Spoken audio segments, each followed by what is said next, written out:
Bueno, pues buenas tardes a todos. Bienvenidos a esta actividad de foro de análisis.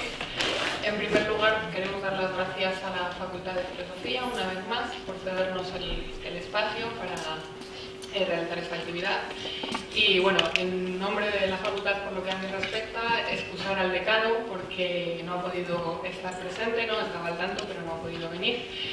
Y bueno, sin más, voy a presentar a Javier Pérez Jara, que es profesor en la Universidad de Estudios Extranjeros de Beijing, aunque ahora viene de hacer una estancia larga en Japón. Y bueno, ha hecho varias estancias en varios lugares, en la Universidad de Stanford, en la Universidad de Tesalónica en Grecia, pero es doctor en filosofía por esta casa, por la Universidad de Sevilla, y bueno, ha trabajado mucho sobre Bertrand Russell. Y bueno, el tema de hoy, no sé si saldrá de Bertrand Russell, ¿no? Pero bueno, el tema promete, ¿no? Utopía y apocalipsis, mitociencia y filosofía. Muchas gracias por la amable invitación, es un gran honor para mí estar aquí. Y voy a hablar, como ven, de un tema no muy acotado, que es utopía y apocalipsis, mito, ciencia y filosofía. Voy a tratar de no extenderme demasiado para que luego podamos tener un coloquio sobre estas ideas que a mí me resultan fascinantes. Entonces, lo primero, una pequeña introducción sobre el carácter dual, vamos a decirlo así, del siglo XX y de lo que llamamos del siglo XXI. Porque en el siglo XX, lo que llamamos del siglo XXI, increíbles desarrollos en términos de la esperanza de vida, de los niveles de alfabetización, incluso del descenso de violencia global, al menos en las últimas décadas, etcétera, etcétera, se han visto acompañados esas cifras con las promesas de un apocalipsis nuclear, con las promesas de una catástrofe ecológica, catástrofes demográficas, catástrofes económicas, catástrofes a todo tipo de niveles. Entonces, los pensadores intelectuales, como los queramos llamar, etcétera, etcétera, tanto de un lado como de otro, cuando tratan de entender el siglo XX y ese carácter dual, evidentemente hay gente más, ya lo veremos, más matizada, que trata de entender el asunto sin maniqueísmos o sin zoroastrismos, pero hay una cierta tendencia hacia el maniqueísmo, ¿no? Entonces, pues una pequeña introducción, ¿no? Es decir, las promesas de la bomba H, la aniquilación total, periódicos de dudoso prestigio, pero que continuamente bombardean a millones de personas sobre que la radiación solar nos va a asesinar, sobre que un gran meteorito va a venir, sobre que los niveles del agua, etcétera, etcétera. Y luego la presencia en las hemerotecas, ustedes ponen apocalipsis o en cualquier idioma, apocalipsis en inglés, en francés o lo que sea, las constantes referencias al término apocalipsis, ¿no? Es decir, la violencia aleatoria se incrementa, etcétera, etcétera. Y luego, es decir, ya sabemos qué es esto, ¿no? Aquí vemos el Daily Mail, otro periódico de dudoso prestigio, pero la cuestión es que también lo leen muchas millones de personas, y entonces apocalipsis, etcétera, ¿no? Y luego, a día de hoy, voy a ir tratando de la introducción de venir al presente y regresar al pasado sin alejarme demasiado, al menos al principio. Estamos en una emergencia climática, ven, es decir, por debajo, por arriba, por debajo, parece la diferencia entre un futuro sostenible, si no utópico, sí desde luego mucho mejor que lo que había anteriormente, frente a una especie de futuro que se vislumbra en términos lúgubres y apocalípticos. La contaminación, es decir, otro de los grandes, aunque ya funcionando desde la revolución, de los tiempos más fuertes de la revolución industrial, ¿no? Ya sabemos lo que pasó en Londres, etcétera, neblina, etcétera, pero que a día de hoy en grandes ciudades, por ejemplo en Pekín, esto son las crisis, esto no siempre es así, pero que sí, son problemas, que ya vemos unos recién casados con las máscaras, y la cuestión es decir, este tipo de miedo sobre nos estamos cargando la atmósfera, nos estamos cargando los mares, que en gran parte decir, no son ningún tipo de miedos infundados, es decir, no son bromas. Aquí vemos las estadísticas que, digamos, los los que ven la historia de un modo degeneracionista, al menos la historia más reciente, pues eligen este tipo de datos, es decir, una masiva extinción de especies, ¿no?, en las últimas décadas. Aquí ven es decir, el nivel de encarcelamiento en Estados Unidos, etcétera. Es decir, Estados Unidos en términos relativos y absolutos tiene ahora mismo más gente en prisión que toda China. Entonces, es decir, esos niveles han ido... Es decir, estoy poniendo estadísticas porque luego vendrán, digamos, los que tienen una visión, si no utópica, sí progresista, porque la utopía es como el límite del progreso y el apocalipsis es como el límite de la decadencia, ¿no? Y entonces este tipo de estadísticas, ¿no?, todo va peor, es decir, nos estamos cagando la atmósfera, que hay más gente en prisión, la extinción masiva, etcétera, ¿no? Y sin embargo, aquí tenemos, dice, anda, en el siglo XX, que tenemos las dos guerras mundiales, por las dos guerras más letales en términos absolutos, evidentemente por las figuras de demografía y de capacidad de destrucción masiva de las armas, más todos los millones de muertos de la Guerra Fría, pero en las últimas décadas parece que hay cada vez menos muertos en conflictos, no hay grandes conflictos bélicos, de pequeñas guerras proxy, pequeñas comparativamente con lo que había antes, ¿no? Es decir, Steven Pinker tiene un par de libros, ¿no?, sobre Los Ángeles que llevamos dentro, sobre reivindicación de ilustración, etcétera, donde para contrarrestar, digamos, los datos en los que se apoyan las visiones más lúgubres, apocalípticas del presente y del futuro, dice, no, si todo va mejor. Es decir, los niveles de pobreza, tanto relativa como absoluta, van bajando de un modo increíble en las últimas décadas. Si lo comparamos con los últimos 100 años, el descenso de la pobreza ha sido gigantesco, la alfabetización masiva, la esperanza de vida, etcétera, etcétera. Aquí vemos otro tipo de estadísticas, ¿no?, en este sentido sobre los niveles de alfabetización y demás. Vemos como todo va mejor en este sentido, en este tipo de estadísticas. Aquí hay democracia versus autocracia.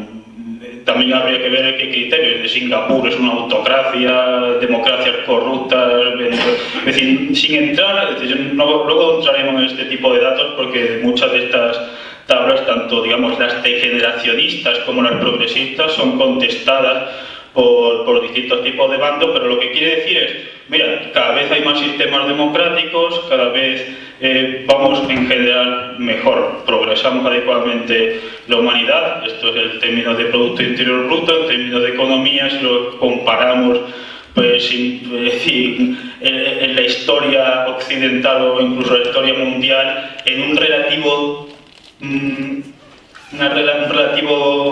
pequeño espacio de tiempo, en términos de lo que la humanidad lleva en el planeta, vemos la riqueza que hemos generado, etcétera, etcétera, ¿no? Incluso cada vez hay menos bromas racistas, sexistas y homófobas según las tendencias del buscador más famoso. Es decir, Steven Pinker usa este tipo y muchos otros, es decir, usan este tipo de cosas, ¿no? Esta es la introducción general de qué está pasando, es decir, cómo puede ser que el mismo siglo XX y lo que llamamos del siglo XXI sea visto de un modo tan distinto por los progresistas o por los degeneracionistas y por los que tienen una visión de que todo tiende hacia el apocalipsis, aunque sea como una especie de límite asintótico, de que todo tiende, digamos, una especie de utopía, si a lo mejor no se llega nunca, pero vamos encaminándonos hacia ella. ¿Cómo puede ser, no? La metáfora, creo que perfecta, es del dios Jano, ¿no?, dios romano, que como saben ve al pasado y al presente. Muchos pensadores del siglo XX han sido como dios Jano, es decir, tanto filósofos como los propios padres de la antropología cultural. Por ejemplo, los antropólogos evolucionistas tipo Morgan, etcétera, dice todo va mejor, es decir, desde el salvajismo a la barbarie y la civilización hasta llegar, yo que sé, al Reino Unido casualmente, o a llegar a la plataforma desde donde la plataforma colonial desde donde escribiesen esos antropólogos evolucionistas. Parece que hay una línea de progreso. Frente a eso, otros, por ejemplo, los padres de la sociología tipo Max Weber o Durkheim y demás tienen una visión más pesimista, en el sentido de decir, se están rompiendo los vínculos grupales y sociales, cada vez vivimos una sociedad más individualista, etcétera, etcétera. Es decir, el peligro de la racionalización en la burocracia, incluso en las democracias basadas en una excesiva burocracia, en la racionalización, tienen la amenaza de crear un nuevo tipo de tiranía, de alienación, etcétera. Es decir, incluso los antropólogos, los padres de la sociología, los filósofos, Heidegger no digamos. Es decir, Heidegger piensa, cuando dice solo un Dios puede salvarnos, que no es un Dios óntico ni un Dios personal, un Dios sui generis, como se suele decir. Pero Heidegger dice, usando poesía tipo de Hölderlin y demás, ahora mismo nos encontramos en la oscuridad de la noche de la humanidad, cosas de ese tipo. Es decir, parece que Heidegger estaría ignorando, pero hombre, Heidegger, si cada vez la esperanza de vida está subiendo, o los derechos de las mujeres, o no sé qué, no, pero es decir, ¿cómo puede ser? La cuestión es que los mismos hechos, aquí vemos la llave entre la visión del pasado y del futuro, ¿cómo puede ser que los mismos hechos se interpreten de un modo totalmente distinto? Un ejemplo paradigmático, por ejemplo, es la Escuela de Frankfurt, es decir, la visión que Horkheimer y Adorno tienen de la Ilustración. La Ilustración empieza siendo un proceso totalmente necesario, pero usa un concepto de razón tan raquítico, vamos a decirlo así, o tan escuálido, que acaba llegando casi al Holocausto, a Auschwitz, etcétera, hacia una especie de racionalización automática ciega de costes, beneficios económicos, demográficos, militares y demás, mientras Steven Pinker últimamente dice, no, en defensa de la Ilustración es la luz, precisamente, frente a la época de tinieblas. Aquí vemos las metáforas zoroástricas, maniqueas y demás, y la luz, las tinieblas. La conferencia o la charla se llama Mito, Ciencia y Filosofía, porque como ven, es decir, Steven Pinker dice, no, yo soy un científico, como Chomsky, no, yo soy un científico, o Latour, sí, yo hago metafísica, pero si le pinchas, dice, no, yo soy un sociólogo empírico, ¿no? Que me dijo también en Singapur, estamos hablando, es decir, ya si las arrinconas en discusiones filosóficas, quiere decir que estas personas, que algunos se autodenominan filósofos, otros se autodenominan científicos sociales o científicos, etcétera, y sin embargo están, como ven, usando una retórica poética, a veces literal, porque como sabemos los mitos se pueden interpretar de un modo alegórico, de un modo literal, que tiene milenios, es decir, que tiene milenios, es decir, esquemas que vienen de zoroástricos, cristianos, griegos de Sion, luego veremos ese sentido. En la segunda mitad del siglo XX vemos que hay una especie de visión cada vez, como ustedes saben, las utopías, y utopía significa utopos, que no es decir, algo que está fuera de un lugar concreto, no se sabe dónde está. Tomás Moro, Campanella, etcétera, trataron de esbozar una sociedad más o menos perfecta, pero después de la experiencia, sobre todo después de la experiencia de la Segunda Guerra Mundial, cada vez hay una visión popular, porque la mayoría de las personas no hace falta que lean filosofía o tratados de teología o tratados de ciencia, porque las propias ideologías que nos envuelven, esas nebulosas ideológicas que de algún modo nos moldean en gran parte de modo inconsciente o invisible, están, digamos, como filtrados, ¿no? Como cuando Goethe decía, no, si no me hace falta leer Kant, el Kant está en la atmósfera, porque como todo el mundo está hablando de Kant, bueno, la segunda mitad del siglo XX, después de las experiencias catastróficas de las dos guerras mundiales y la promesa de un inminente apocalipsis nuclear, cada vez hay una visión más que se llama distópica, ¿no? Ustedes conocen perfectamente, es 1984 de Orwell, El mundo feliz, Fahrenheit de Bradbury, que a día de hoy simplemente es esto, un libro reciente, pero que ha vendido millones de unidades. Los Juegos del Hambre, que se parece también a la película esta de Running Man de Schwarzenegger, ¿verdad? Es decir, un futuro distópico, apocalíptico, donde por esquemas neomalthusianos hay un agotamiento de los recursos naturales, vivimos bajo la sombra de un gobierno tiránico que nos oprime. Es decir, ¿por qué de modo inconsciente o inconsciente este tipo de narraciones, de narrativas, de visiones de un futuro, a veces de un futuro inminente, es decir, no es de un futuro de lo que pasará dentro de los 1000 años, ¿Por qué atraen a tantas millones de personas? ¿Qué es lo que pasa?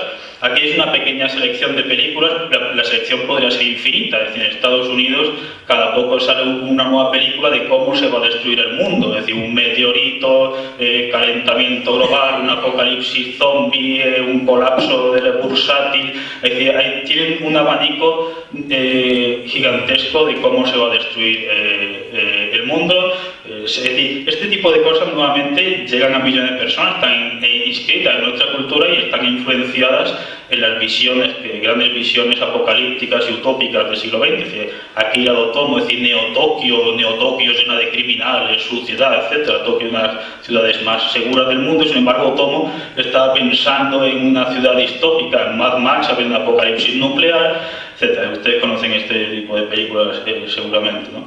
Entonces esto me recuerda al mito de las edades del hombre de Hesíodo y luego de otros poetas, es decir, Platón lo usa mucho en el político, bueno, en muchos diálogos, Ovidio, etc.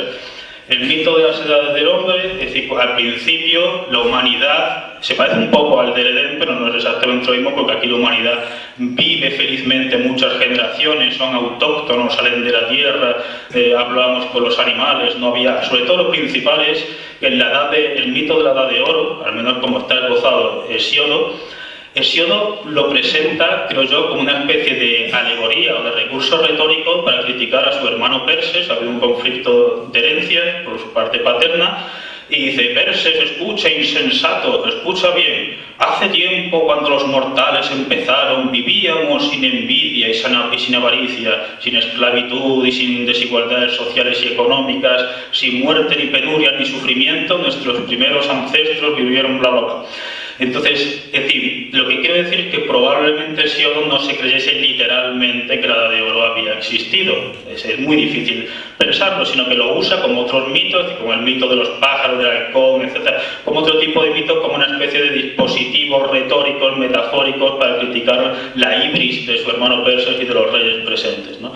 Entonces, en la Edad de esto, los cuadros de Ingres y demás, es decir, en la Edad de Oro vivimos felices y demás, pero en la Edad de Plata la gente empieza a matarse. Esto recuerda ya, dice, bueno, esto es mitología, sí, pero esto ya recuerda a Rousseau, cuando Rousseau dice, oh, aquel fatídico día que alguien dijo, esto es mío, esto es tuyo, cuando la propiedad privada se inicia. La propiedad privada es fuente de recursos finitos, de conflictos estructurales por la competencia por esos recursos finitos y por tanto de pobreza, de guerra, de avaricia, etcétera, etcétera. Es una visión que también han usado muchos socialismos y comunismos en plural, porque no hay uno, ¿no? Entonces, pues eso, la Edad de Plata, los dorados primeros días de nuestros padres se van desvaneciendo, la gente se va matando por trivialidades hasta que llegamos a la Edad de Hierro. La Edad de Hierro, Hesíodo dice, oh, si yo hubiese nacido en otra época, antes o después, porque ahora es la Edad de Hierro. Y la Edad de Hierro es la edad del sufrimiento, la edad de la muerte, la edad de la esclavitud, la edad de la guerra, la edad de la avaricia, la edad de la ibris, que es donde precisamente el Señor está hablando. Aquí, como ven en esquema, es decir, excepto el pequeño intervalo de la edad de los héroes, que luego se desvanece en las versiones romanas del mito de la edad de los héroes, perdón, de la edad de la humanidad. Para los griegos, los héroes, muchos reyes decían que eran descendientes de los héroes, y entonces todo va para abajo, excepto ese pequeño paréntesis de la edad de los héroes. Pero luego el mito de la Edad de Oro, en tiempos romanos y demás, y por el tiempo del Renacimiento, significa todo va a peor. Hesíodo dice, ahora vivimos en la Edad de Hierro, pero vendrá una futura edad, y en la futura edad, dice Hesíodo, los niños nacerán con canas, y en el momento en que los hijos odien a sus padres y ya no haya amor ni caridad y la ibris esté por todos lados, entonces Zeus dirá, bueno, es tiempo ya de acabar con la humanidad, es el apocalipsis final. Y entonces la cuestión, como ven, es una visión degeneracionista frente a otras visiones como pueda ser la de Isaías o la de San Juan, pensando que al final de ciertas tribulaciones y guerras y demás vendrá una nueva Jerusalén celeste.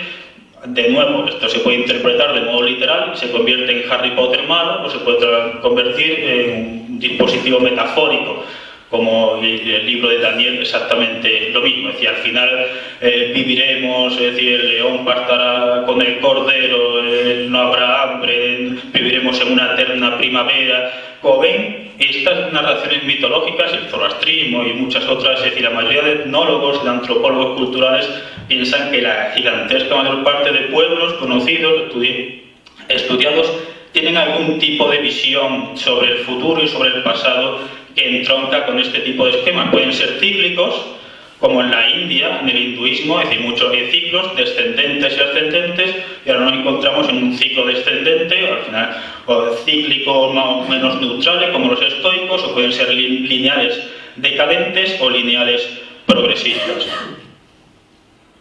Un momento.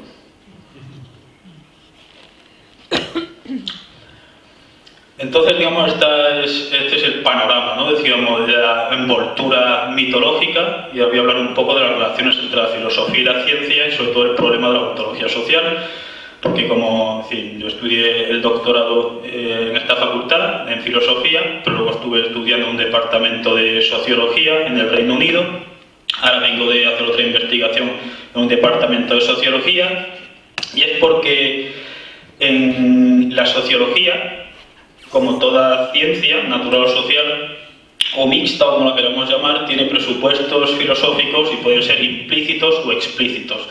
De un modo que unos presupuestos filosóficos malos llevan a investigaciones filosóficas, investigaciones sociológicas malas. Y una filosofía que no se sustenta en los saberes científicos se convierte en una pseudofilosofía. Y la pseudofilosofía es más peligrosa que la antifilosofía. La antifilosofía es la gente que dice, la filosofía es inútil, para que la ciencia lo es todo. Pero la pseudofilosofía son aquellos personajes que dicen que están haciendo filosofía, pero sin ningún tipo de rigor, de análisis, de lógica, sin estar al día de las ciencias del presente. Es más peligroso. Voy a ponerle unos ejemplos para que vean la relación con lo que estoy hablando. Entre el individualismo y el holismo, es un debate típico en sociología, porque el individualismo tendría relación con lo que el filósofo Gustavo Bueno llamaba reduccionismo descendente, es decir, por ejemplo, Margaret Thatcher cuando decía la sociedad no existe, solo los individuos, y quizá las familias, pero la sociedad no existe, solo los individuos. Y el holismo sería una especie de reducción ascendente, es decir, reducción descendente es yo no existo porque soy un conjunto de quarks y leptones, etc. O la sociedad no existe porque es un conjunto de individuos, o cosas de ese tipo. Es decir, estamos descendentemente descomponiendo algo en sus partes, que es lo que el filósofo Graham Harman dice undermining, es decir, socavar un objeto reduciendo a sus partes. O, al revés, fagocitar un ente, un objeto, una cosa en el sistema de relaciones, de dinamismos, de efectos en lo que se encuentra. Por ejemplo, cuando los nazis decían tú no eres nada, solo el pueblo alemán lo es todo. Es decir, tú no eres nada, solo el pueblo. Es decir, las ideologías totalitaristas, vamos a decirlo así, tienden al holismo, es decir, por ejemplo, la escuela austríaca es individualista. Es decir, este debate es típico, evidentemente los dos extremos son incorrectos y la verdad se encuentra en un punto medio. Es decir, hay sistemas sociales como la familia, las clases sociales, los gobiernos y demás, que tienen una serie de propiedades de las que carecen los individuos, y a la vez ese tipo de estructuras o sistemas sociales están creados por los individuos. Es decir, el individuo y el holismo es un típico debate filosófico que tiene un eco gigantesco en las ciencias sociales. La estructura y la agencia es otro ejemplo. Es decir, la estructura es el sistema, el conjunto de sistemas, de patrones, de significados sociales, culturales, etcétera, que nos está moldeando desde la niñez por la socialización primaria, y la agencia es la libertad. Básicamente, la cuestión del determinismo y la libertad. Cuando estaba en Cambridge, muchos usaban ese tipo de debates. Pero la sociedad nos determina completamente, o somos libres, 20% libres, ¿cómo metemos la libertad con este tipo de condicionamientos socioculturales? Ahora vienen los condicionamientos biológicos. Es un debate filosófico que tiene un eco imprescindible en las ciencias sociales. Y luego el materialismo y el espiritualismo e idealismo, tipo, ¿vamos a pensar que las ideas existen flotando en un cielo platónico? ¿Vamos a pensar que las ideas, los conceptos, las narrativas científicas, filosóficas, políticas, etcétera, siempre son productos socioculturales que dependen de muchos dinamismos? No significa aquí materialismo un reduccionismo vulgar, sino significa que no hay ideas ni conceptos sin sistemas sociales, ni sistemas sociales sin individuos, no hay individuos sin una materia biológica, ni materia biológica sin materia química, ni materia química sin materia física, etc. El efecto Medusa. El efecto Medusa, es decir, he usado esta metáfora porque a menudo la filosofía, sobre todo la metafísica, tiende a lo que en el argot más riguroso se llama hipostasiar o reificar, que significa de un sistema de relaciones o de un sistema de cosas, de entidades dinámicas, coger una propiedad, una relación y pensar que puede existir de modo autónomo. Por ejemplo, Alicia en el País de las Maravillas, hay un momento donde el famoso gato solo se ve la sonrisa flotando y dice Alicia: había visto muchos gatos sin sonrisa, pero una sonrisa sin gatos es un poco raro, una sonrisa flotando. Pues ese tipo de cosas. Por ejemplo, Platón, el efecto Medusa, que como ustedes saben, Medusa petrifica lo que ve. Entonces, Platón, digamos, usa el efecto Medusa para hipostasiar, convertir en piedra las ideas, es decir, son eternas. Los espiritualistas cogen el psiquismo, que depende de una complejísima evolución biológica, de sistemas nerviosos descentralizados, un progresivo periodo de concentración de neuronas, de cefalización, un endoesqueleto, exoesqueleto, a proteger esa concentración de neuronas, es decir, interacciones complejísimas con el medio, etc. Empiezan ese psiquismo que va evolucionando a lo largo de millones de años, le aplican el efecto Medusa y dicen: no, hay espíritus que están eternamente, espíritus literales, es decir, que tienen sentimientos, no sabemos si tienen hambre, etc. Y luego, es decir, también el fisicalista vulgar coge la materia física, la hipostasia y dice: no voy a hablar contigo porque tú eres un conjunto de átomos. Es decir, que el efecto Medusa está tanto para materialistas vulgares como para espiritualistas, como para idealistas y demás. Margaret Thatcher usaba, digamos, el efecto Medusa para hipostasiar los individuos, es decir, los individuos son lo principal y la sociedad no existe, mientras el holista o el reduccionista ascendente ve la sociedad y dice, le aplica el efecto Medusa, transforma en piedra y dice: los individuos son cáscaras vacías, que a veces es lo que llega a decir Hegel, ¿no? Entonces, digamos, estos son el principal esquema filosófico que estoy tratando de resumir. Los valores y significados aparecen en la interacción de los animales con su medio entorno. Es decir, esto es larguísimo, evidentemente, pero básicamente el resumen es: el universo por sí solo, sin animales ni humanos, no tiene valor. No significa que sean, es decir, los valores empiezan cuando interactuamos con el medio y entonces ciertas cosas pueden ser peligrosas, placenteras, aburridas, estúpidas, duras, blandas, largas. Es decir, si nosotros, oh, qué grande es esta montaña porque somos pequeñitos, oh, qué mal huele un cadáver podrido porque las bacterias del cadáver nos matan, a un perro le huele bien, o a una mosca. Es decir, todo este tipo de valores de lo que significa el mundo para nosotros, y aquí veremos, lo entroncamos con el apocalipsis y la utopía, depende de nuestra naturaleza biológica, de nuestras interacciones socioculturales. Lo que significa, y aquí está una primera parte de la respuesta, de que los mismos hechos pueden ser interpretados por grupos humanos distintos en contextos distintos como de un modo totalmente opuesto, que es muchas veces lo que está ocurriendo. Es decir, a día de hoy los neoconservadores, digamos, en Europa dicen: oh, todo se acaba, es decir, todo va peor, es decir, las familias se descomponen, las familias se destruyen, los individuos cada vez viven más solos, cada vez más ancianos mueren solos, etc. Es decir, hay cosas evidentemente que son ciertas, no voy a decir que todo es una fantasía, pero cogen, digamos, lo que les interesa para hacer una narrativa apocalíptica, mientras los progresistas, diríamos, hacen una especie de cherry picking, no, pero mira, la esperanza de vida, el nivel de crimen global, el nivel de alfabetización, todo va mejor. Cherry picking, como saben ustedes, es la falacia lógica de coger solo lo que te interesa. Es decir, por ejemplo, voy a demonizar a los egipcios, solo voy a coger las cosas malas que hacían los egipcios. Voy a santificar a los fenicios, solo cojo las cosas buenas.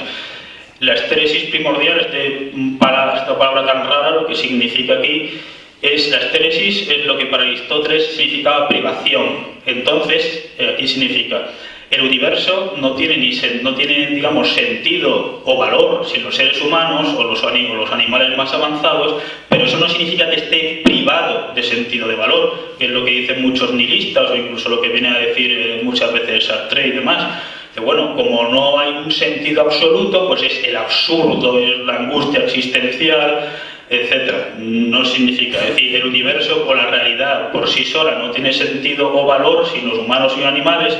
Y los humanos y los animales son un ingrediente necesario para que haya una malla de sentidos y valores, pues como los números no tienen sabores o los olores, y no es porque estén privados de ellos, ¿no? Aquí lo del tiempo significa de que para nosotros los humanos, es decir, ¿por qué desde los pueblos primitivos que estudian los etnólogos a los antropólogos culturales, por qué una y otra vez se repiten esas grandes narraciones del pasado o del presente? Para nosotros los humanos el tiempo es mucho más importante que para otros animales. Es decir, los etólogos estudian de que muchas especies animales de que son incapaces de proyectarse en el futuro más allá de un par de horas, 5 horas, un día, pero nosotros no solo nos proyectamos en el futuro, nos anticipamos, como decía Heidegger, a nuestra muerte, sino nos anticipamos a la muerte de nuestro grupo, a la muerte de la sociedad, a la muerte futura de la humanidad, un poco como cuando Marx dice el capitalismo caerá, pero claro, sin dar fechas concretas, el capitalismo, la Tierra, el sistema solar, la Vía Láctea, es decir, que todo está llamado a perecer, todo lo que tiene un principio tiene un final, y nosotros nos estamos continuamente proyectando al futuro, y ese futuro, cuando lo vemos en términos binarios simplistas, a veces tiene connotaciones tremendamente oscuras y lúgubres, y a veces tiene connotaciones pues doradas o positivas, ¿no? La importancia del inconsciente sociocultural es que los sistemas de significados sociales nos están moldeando casi desde la cuna de un modo casi invisible o inconsciente. Es decir, poca gente dice, oh, yo tengo este tipo de acento, yo tengo este tipo de creencias, o cuando digo que alguien es muy malo lo comparo con Hitler o cualquier tipo de cosa. Es decir, todo por este tipo de mecanismos y factores psicosocioculturales. La mayoría de la gente no piensa así. Es decir, actuamos sin más, sin saber realmente hasta qué punto ese tipo hay una red de mecanismos y factores psicosocioculturales que nos están moldeando sin nosotros saberlo. Entonces, digamos, aquí la crítica al positivismo, es decir, positivismo, como saben, poca gente ya cree en él, pero en el siglo XIX, incluso al principio del siglo XX, las ciencias son coleccionar datos y hechos, y los hechos hablarán por sí mismos. Esto es una caricatura, pero básicamente el positivismo minusvaloraba el papel de la interpretación y de los marcos teóricos, de la mediación de conceptos, símbolos, etcétera, etcétera, para enfrentarnos a la realidad, ¿no? Y siempre hay un elemento cultural invisible en nuestra comprensión del mundo. Nosotros decimos, mira el sol o las estrellas, no decimos, mira un dios, o mira un algo, no decimos el sol. Es decir, no decimos, es el sol, porque claro, he nacido en este tipo de cultura que me ha bla, bla, bla, bla, y alguna gente lo hace, pero lo que quiero decir es que cuando uno de nuestros papeles fundamentales, si queremos saber lo que está pasando con el siglo XX y lo que llamo del XXI, como estas narraciones, este tipo de narraciones duales son posibles, es ser consciente, es decir, rescatar del subconsciente, una metáfora evidentemente sociocultural, traer a la luz ese tipo de mecanismos y factores para analizarlo, es decir, ¿están bien montados, están bien trabados o aquí hay un gato encerrado, ¿no? Contra el construccionismo social radical, porque he dicho que la realidad siempre está interpretada, que nunca vemos sin ningún tipo de marco interpretativo, la realidad sería un caos perceptivo, que probablemente sea lo que sea para un bebé, etcétera, incluso con esquemas innatos, ¿no? De las paridorias, de identificación facial y demás. Hay que aprender a percibir y hay que aprender a interactuar con el medio. La mordaza de la realidad es una metáfora que quiere decir contra el construccionismo social radical, que a veces me he encontrado sociólogos así, todo está socialmente construido, es decir, los rayos gamma, las hormonas, los electrones, etc.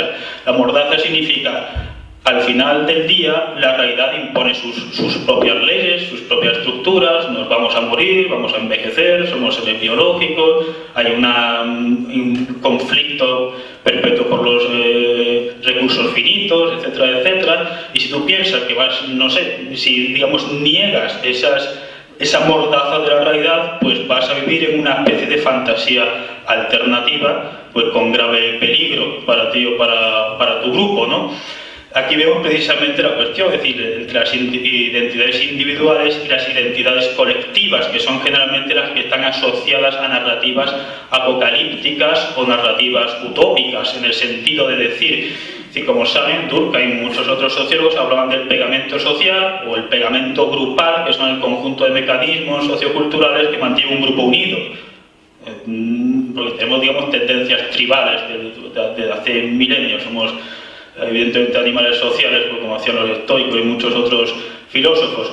Entonces, para mantener el grupo unido, la lógica binaria siempre funciona. Ese tipo de códigos binarios pueden ser más o menos radicales, tipo el que está dentro o el que está fuera, es decir, el blanco y el no blanco, no sé, el ario y el no ario, el comunista y el enemigo del pueblo, el cristiano y el pagano, el musulmán y el infiel, el socialdemócrata y el fascista, y siempre hay una tendencia a ese tipo de códigos binarios que son tan antiguos como las sociedades más antiguas que estudian los antropólogos, respecto de lo sagrado y lo demoníaco, de lo puro y de lo impuro. Y el altar grupal, los pactos o menús ideológicos significan, el altar grupal significa que todo el mundo, o casi todo el mundo, va al final del día a sacrificar una serie de reglas lógicas con tal de que su creencia encaje con la realidad. Todo el mundo, es decir, de ideologías de izquierdas, ideologías de derechas y demás. El concepto de pacto o menú ideológico es una metáfora muy sencilla de entender. Aquí en España, si alguien dice, generalmente, a veces hay gente que se sale de los pactos, si alguien dice, me gustan los toros, probablemente esté a favor de la energía nuclear, esté en contra del aborto, apoye a Israel contra Palestina, sea liberal en economía, crea el individuo, hable del Papa de Estado, hable de la... ¿Qué tienen que ver los toros con el menú, con Palestina, con el aborto, etcétera, con la centralización de España? Porque luego en otros países hay otros paquetes ideológicos, digamos la derecha cultural o como la llamemos de Estados Unidos, por ejemplo, critica la centralización. La centralización es el Estado socialdemócrata, fascista, comunista y que hace falta una descentralización en los diversos estados y administraciones locales y demás. Es decir que, o por ejemplo Margaret Thatcher cuando hablaba del cambio climático, cuando los republicanos se vestían de verdes o ecologistas, y la Unión Soviética criticando también el ecologismo. Es decir, hay multitud de ejemplos de cómo en distintos momentos de la historia ha habido packs ideológicos distintos. La cuestión es que el pack o el menú ideológico significa, como vas al McDonald's y dices, ya, pero yo no he pedido esto, ¿no? Pero es que viene con el menú. Pues decir, pero entonces si yo defiendo esto, tengo que defender esto, esto y esto. Bueno, si quieres encajar en un grupo, es decir, la mayoría de la gente no piensa así, pero de modo inconsciente se va amoldando a ese tipo de esquemas grupales, y como los grupos están en una competencia, pues siempre hay una cierta tendencia a decir, cuando nuestros enemigos están en el poder nos van a traer el apocalipsis. Y cuando nosotros lleguemos al poder, vamos a traer, si no la utopía, si desde luego las recetas fundamentales para un progreso completo. Es decir, ese tipo de esquemas lo vemos constantemente. ¿Cuánto me queda? Vale, gracias.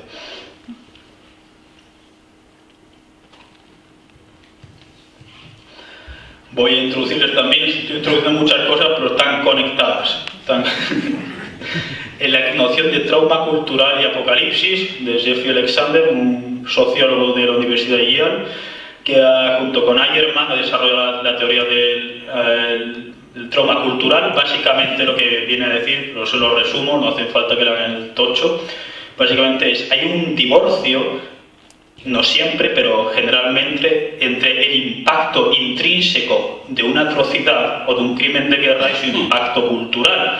de tal modo que ha habido atrocidades, crímenes de guerra, desastres naturales, etcétera, que han tenido un impacto cultural gigantesco hasta el día de hoy, y sin embargo ha habido otro tipo de atrocidades, desastres naturales, crímenes de guerra tremendamente parecidos que han sido olvidados, ninguneados, etcétera. Aquí vemos de nuevo que los hechos no hablan por sí mismos, los hechos siempre están interpretados en el seno de sistemas de significados socioculturales que nos moldean de modo invisible. Rápidamente unos ejemplos, es decir, son los holocaustos victorianos, donde el imperio inglés en la India, pues los virreyes cogían el grano de determinadas partes de la India, lo distribuían en otras partes, murieron millones de personas y a nadie le importa, que decían los historiadores sí le importa evidentemente, pero a Hollywood no le importa, ni al canal Historia, quizá un poco, es decir, ¿por qué ocurre eso? Es decir, sin embargo, la bomba nuclear a día de hoy seguimos hablando de ella, es decir, se convirtió en un gran impacto cultural, tanto en Japón como fuera de Japón, una película sobre lo que pasó en Hiroshima, pero sin embargo los bombardeos incendiarios que asesinaron a más gente que las bombas nucleares, es decir, decenas y decenas de ciudades japonesas llenas de civiles fueron bombardeadas incendiariamente, en Tokio asesinaron, pues, es decir, a día de hoy, como saben, los aliados tratan de bajar, no, aquí hay 100.000 personas, ¿no? Dicen, no, pero aquí había 1 millón de personas viviendo,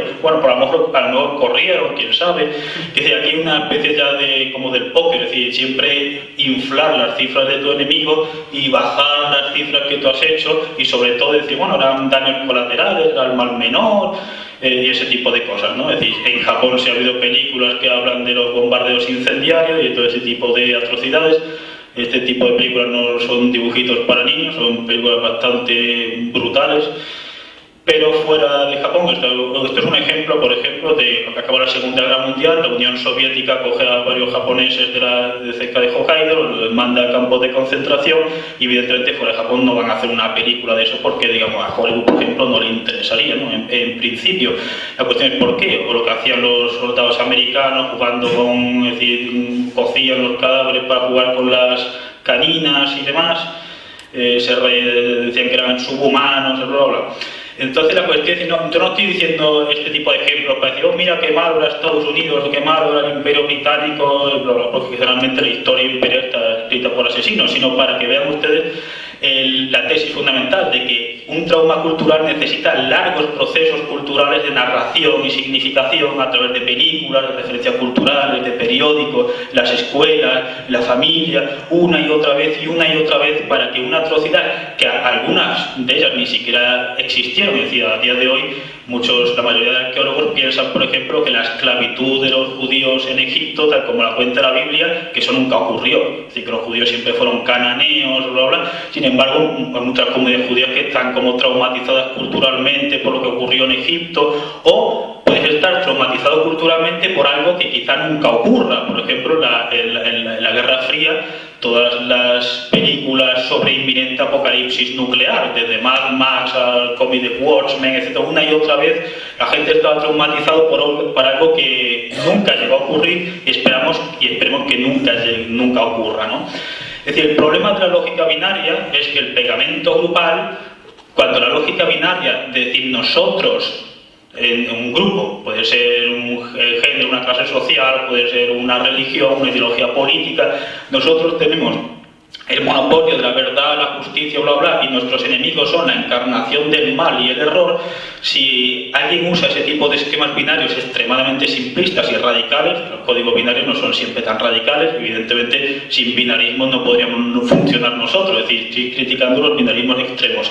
Eso funciona como un pegamento grupal enorme, pero si dices que tus enemigos no son tan malos, que tus enemigos después de todo no son la encarnación del diablo, que hay intersecciones entre tu grupo y tus enemigos, que tu grupo también hizo atrocidades en el pasado, entonces el pegamento social de ese grupo se diluye, se hace más débil. Y eso es un peligro si quieres tener un grupo realmente compacto. Por eso, sociológicamente o antropológicamente, a menudo hay un divorcio entre las reglas de la lógica, que era lo que se llamaba el altar grupal. Decía, a ver, esto es un altar, ¿qué número de reglas de la lógica voy a sacrificar en honor a mi adhesión psicosocial al grupo? los peligros de la lógica binaria. Es decir, el ejemplo de Bertrand Russell es claro. Es decir, hay un momento al principio donde está diciendo la humanidad vivirá en una futura edad de oro si sigue la ciencia y la tecnología y demás frente al dragón de la religión. Usa unos esquemas mitológicos para criticar la mitología. Es decir, que la ciencia en general es buena, pues es tan mitológico como decir que es mala. Y de hecho el propio Russell se dio cuenta más tarde, sobre todo cuando después de la Primera Guerra Mundial dice, anda, la ciencia ha creado la tecnología que ha permitido las armas de destrucción masiva, y la ciencia está controlada por unos burócratas despóticos en un despacho que solo quieren el poder y bla bla bla. Y entonces, ¿qué ocurre con la ciencia? Ya la religión sigue siendo mala, es decir, sigue siendo sinónimo de lo impuro, sigue siendo sinónimo de lo contaminado, pero ahora Russell dirá que la ciencia puede ser como algo que ha creado Dédalo en el mito, las alas, a Ícaro, cuando Dédalo le dice a Ícaro, recuerda, Ícaro, que si vuelas demasiado alto, las alas se funden, y si vuelas demasiado bajo, se humedecen y caes. Pero la ibris, es decir, la desmesura, la avaricia, como la queramos llamar, como traducir esa desmesura, no saber tu lugar, etcétera, de Ícaro, hace que quiera volar demasiado, y dice Russell, este puede ser el destino de la humanidad, el apocalipsis. Y entonces, en estos tiempos, Russell dice, la ciencia no ha dado más autocontrol, ni más amabilidad, ni tal y cual a los seres humanos, sobre la creación de un gobierno global, liderado por Estados Unidos, puede salvarnos del apocalipsis. Esto es lo que dice Russell en ese momento. Después de la Segunda Guerra Mundial, por cierto, Bertrand Russell promueve o defiende un ataque nuclear a la Unión Soviética, luego lo niega, pero finalmente dice, sí, fui yo, pero ya no lo creo, es malo. Entonces, en el tribunal Russell, ya más tarde, en los tiempos de la guerra de Vietnam, Russell va a decir, va a usar unos esquemas mitológicos, va a decir, los Estados Unidos ha tenido éxito en crear una conmoción en la conciencia de la humanidad. Y no solo eso, luego podemos volver a este tipo de atrocidades, pero la cuestión es que Estados Unidos perdió la guerra de Vietnam porque estaba perdiendo el apoyo popular. Y estaba perdiendo el apoyo popular porque ahora, socioculturalmente, los crímenes de guerra estaban mal vistos. Pero en la guerra de Corea, que como saben, Seúl y muchos otros sitios fueron totalmente destruidos, etcétera, y no digamos las atrocidades de los aliados en la Segunda Guerra Mundial, la mayor parte de esos crímenes de guerra están apoyados por la enorme parte de la esfera civil. ¿Qué había pasado? ¿Los crímenes de guerra en Vietnam eran peores? No eran peores. De nuevo, los hechos no hablan por sí mismos, tienen que ser interpretados. Lo que había ocurrido era un nuevo tipo de esquemas de narraciones socioculturales de este tipo de cuño, digamos, apocalíptico, ¿no? Aquí les resumo, dice Russell, he visto el caso Dreyfus, un caso de antisemitismo en Francia, es decir, el rey Leopoldo en el Congo, que hacía montañas de manos y brazos, no muchas películas sobre eso, y demás. Dice, pero nunca he visto nada comparable, ni siquiera el holocausto de los nazis es comparable con lo que estoy viendo, las atrocidades de Vietnam. Y llama a Estados Unidos, que antes decía que nos iba a traer, si no la utopía, si el progreso, un imperio universal del mal, this universal empire of evil. Como veis, es decir, este tipo de los esquemas mitológicos están constantemente.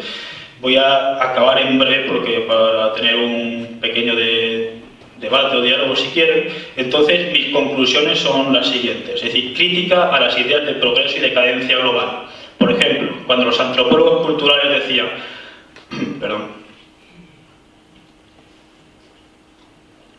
cuando los antropólogos culturales evolucionistas decían, hay una evolución completa, los antropólogos actuales dicen, pero si vemos, por ejemplo, cuando se crea la civilización, los primeros estados en Sumeria, en Egipto, etcétera, los huesos de la mayor parte de los campesinos muestran mayores síntomas de desnutrición que los huesos en el Paleolítico.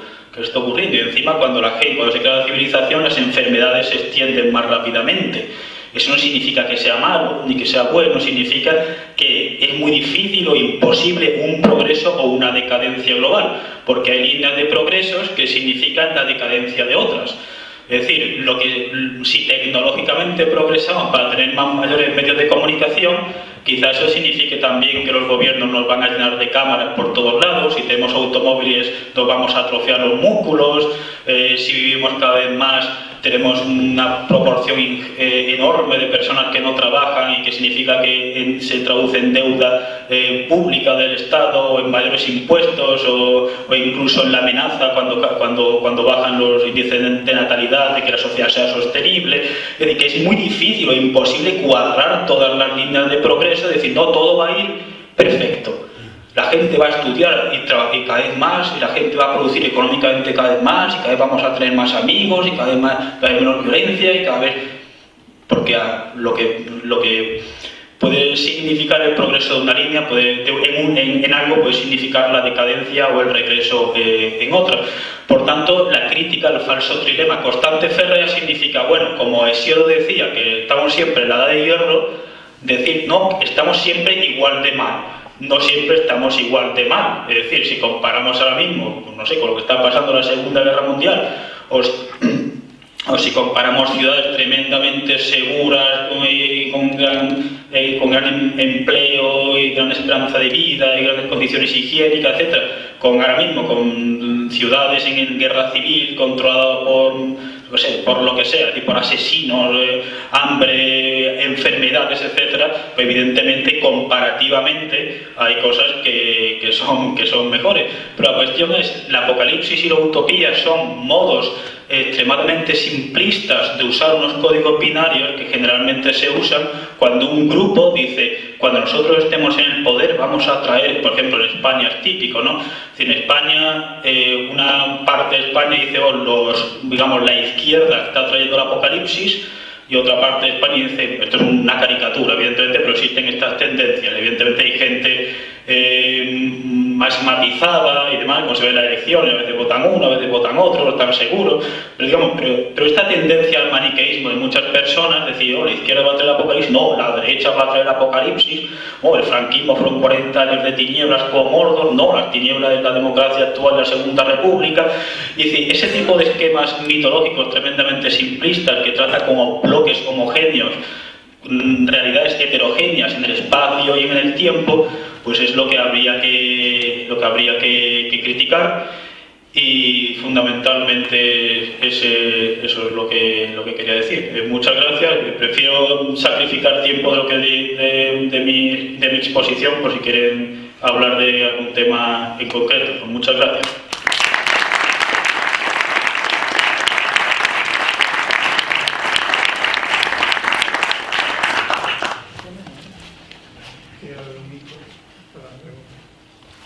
Bueno, yo creo que has cumplido con el objetivo del foro de análisis, no el tema que tiene de agitar conciencias, porque si realmente algo es tu conferencia, yo diría que es agitar esas conciencias. Y bueno, si tenemos los micrófonos listos, damos inicio al debate, que seguro que hay muchas cuestiones que discutir.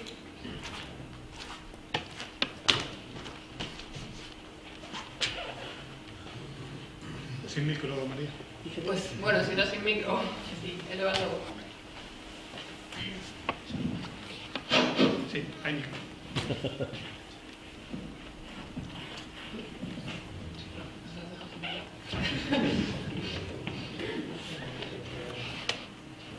Es que has dicho tantas cosas, Javier, que nos has dejado abrumados. Yo creo que hay multitud de preguntas que podrían salir, porque enhorabuena por haber sido capaz de hablar de tanto en tan poco tiempo. Es realmente difícil. ¿Una pregunta?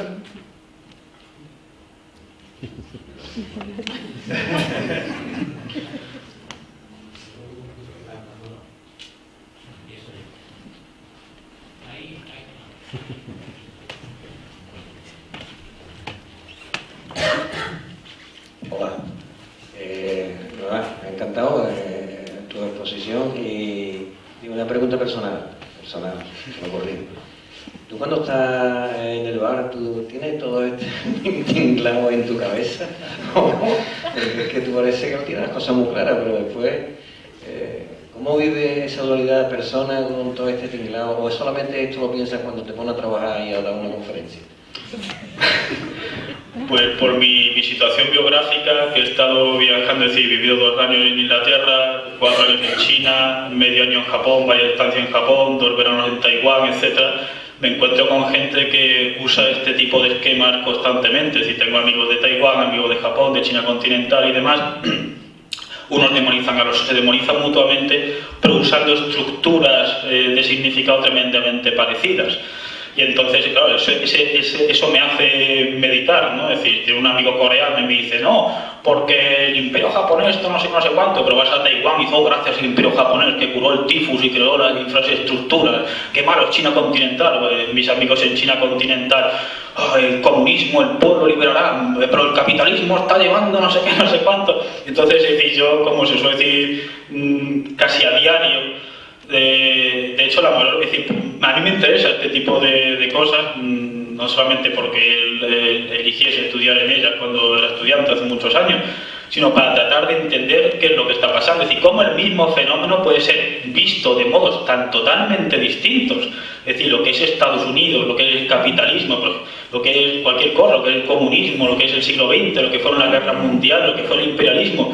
Grupos de amigos distintos que están moldeados de modo inconsciente o invisible, como decía, por sistemas de significados socioculturales que se han ido creando en el siglo XX, los interpretan de modo totalmente opuesto. Y ellos no dicen, es que tengo este tipo de gafas propagandísticas y así, no, ellos ya lo ven directamente. Y entonces, pues eso sería la principal, es decir, que no descanso nunca, básicamente. Cuando estoy en el bar o en el karaoke, también sigo pensando, vaya esquemas binarios extremadamente simplistas tiene este.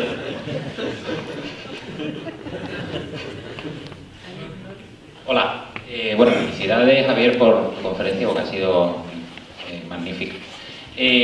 A ver, yo estoy de acuerdo fundamentalmente con casi todo lo que has dicho, pero por poner un punto un poquito más esperanzador,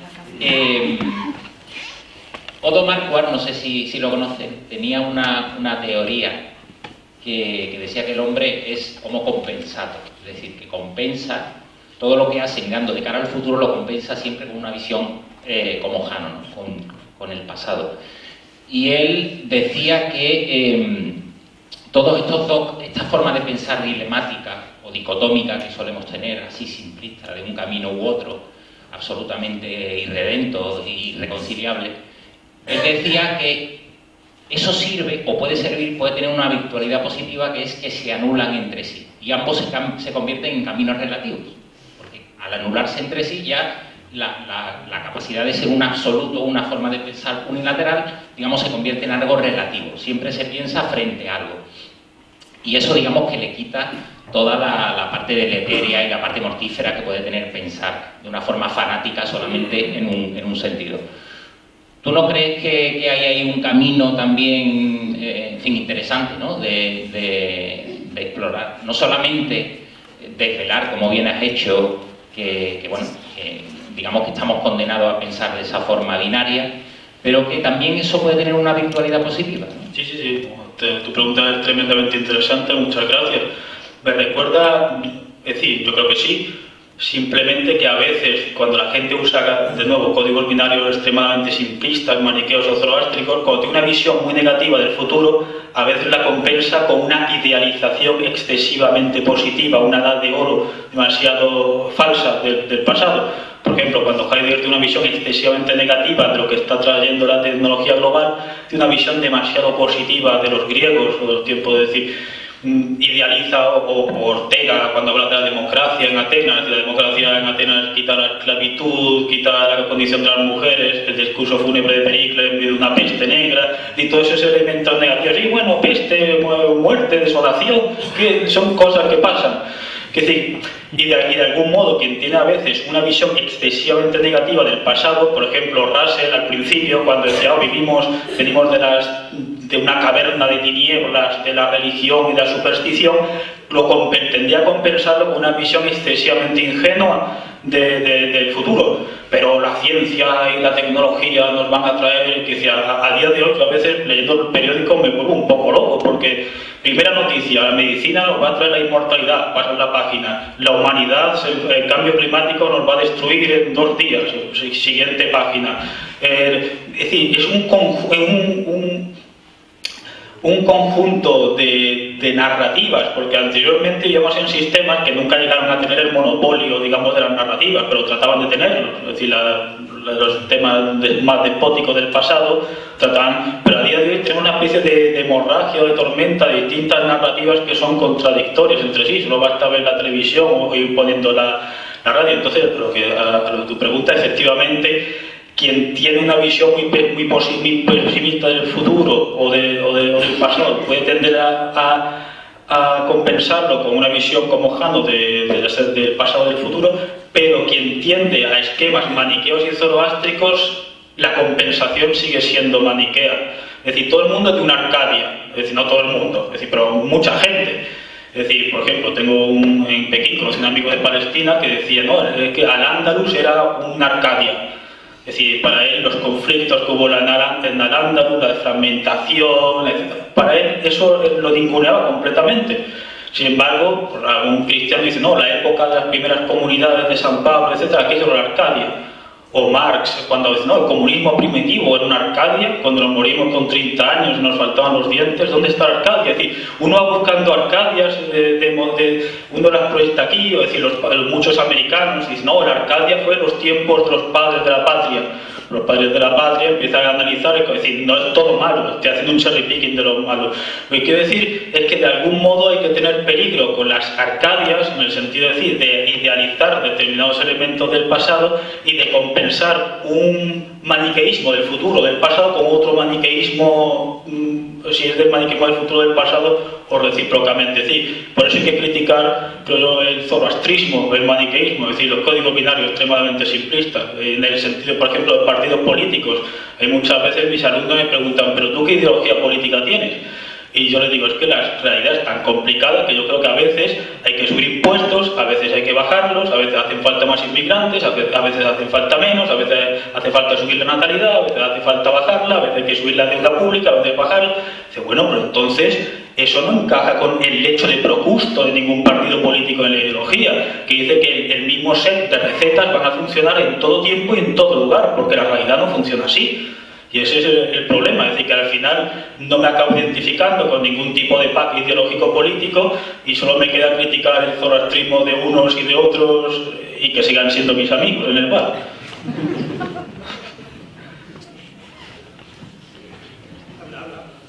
Ya directamente así. Bueno, en primer lugar, me alegro de volver a verte, Javier, por aquí. Y me ha gustado mucho tu exposición, me ha recordado los tiempos de filosofía de la historia y todos los temas estos. Y más que preguntas, pues iba a hacer algunas sugerencias.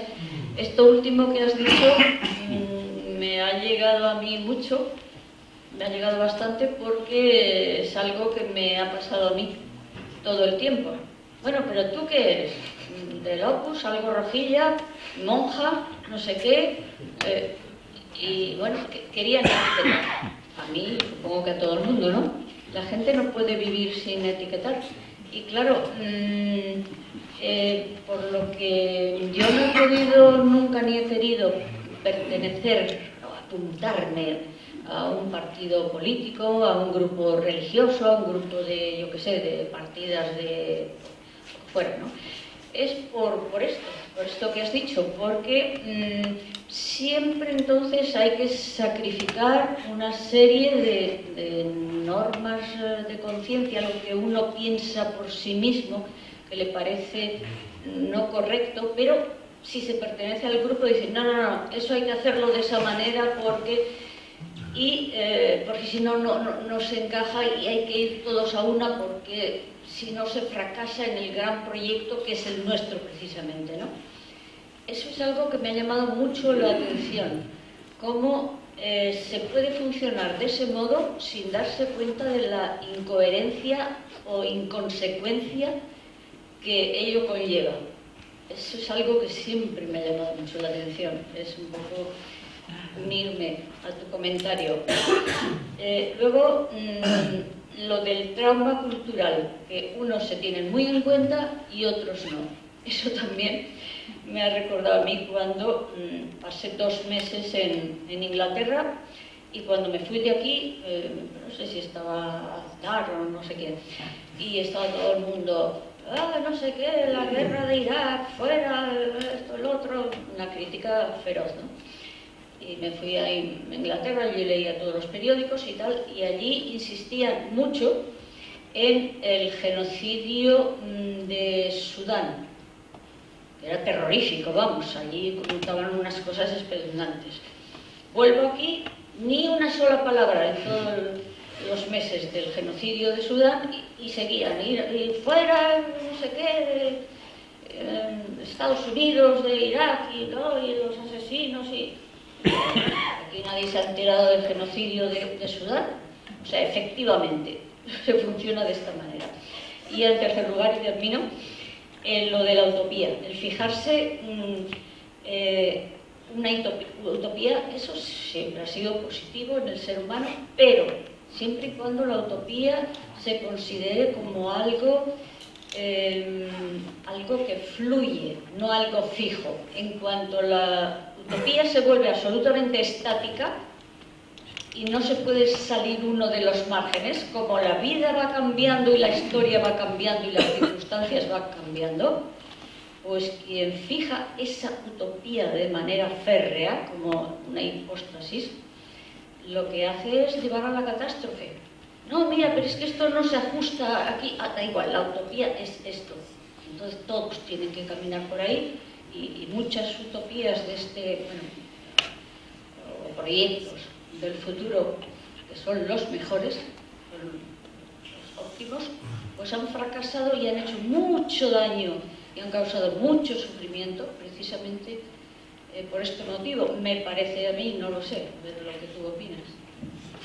Muchísimas gracias, nosotros estamos de acuerdo con lo que has dicho. Yo creo que uno de los principales problemas es que tanto los filósofos como padres de la teoría social, tanto en la Ilustración como en el siglo XIX y demás, tuvieron la tendencia de pensar o de clasificar o de analizar la razón en términos escuálidos, analíticos, la razón, y sin embargo nosotros estamos llenos de prejuicios, de elementos inconscientes, discontinuidades irracionales,